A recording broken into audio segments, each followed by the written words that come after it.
Good morning mga followers. Na nag-message na ko ba aning about aning pag usa ka content creator or vlogger na nadyoy mo kuan interact sa imong mga post na ay daghang mo react na apoy daghang mo like pero mostly daghan yung nga mo like daghan sa daang mo react labi na gyud kanang uban nga mga ah, followers na to nga nasa ato ang page nga mangutana gyud kung sa ilang angay pangutana so ato kog tubagon og tarong so ay mo ka-offin ana kaning yun ana nga pangutana usa na sa ato ang pag-prove nga usa gyud ta ka content creator or di na ta mosulod aning usa ta ka vlogger kung mao ni ato ang batasan nga kana bitawng dili ta ka kuan sa uban unya natay mga pagduda. So kinahanglan ato jud i-emphasize nga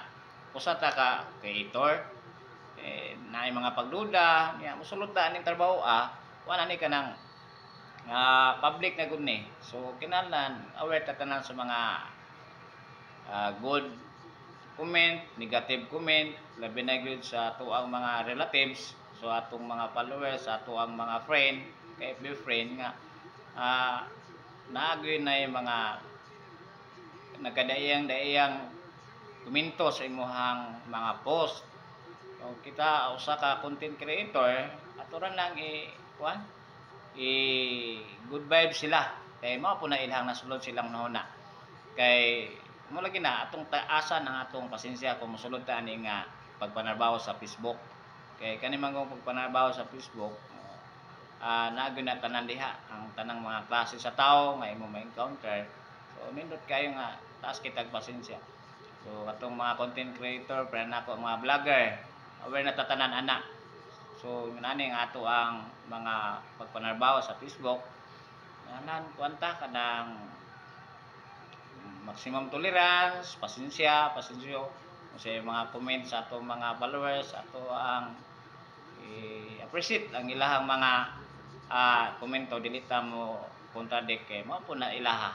So nalaragod ang ato ang pagpanarbaho dili sa Facebook kay may maning magpaubos ta kay ginaingon sa Ginoo nga kung labayon ka upan balosi og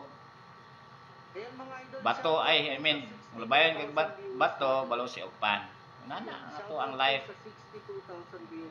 muna atong gisunod sa 10 commandments of God nana atong kinabuhi atong pakita diri sa ato ang mga banghimo diri sa kalibutan kanang tarong nga para ni Ginoong si Kristo ba tarong nga pagahimo nato diri mao gyud na imong madala sa gangaan sa ato ang gingarian ang kamayong tao matinud-anon masisyoso unya be humble respetado kortesya unya marunong mudawat sa mga correction sa uban yun na nalagod ang atong kinabuhi aning kalibutana.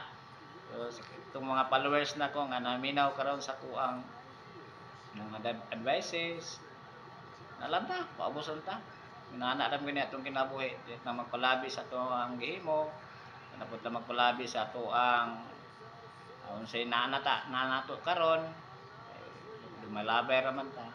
Salamat sa akong mga followers na nagtanaw na ako karon. Thank you kayo sa inyong pag-follow sa akong page. Wala jud koy mahimo kung wala mo. Baka po ko kailan ninyo, taga-asa mo, taga-diin mo. Dire ako magpasalamat sa ako ang page sa Bullard Vlog. Salamat kay kaninyong tanan. Kay wala din ako na mahimo ang ako ang page kung wala mo. Right?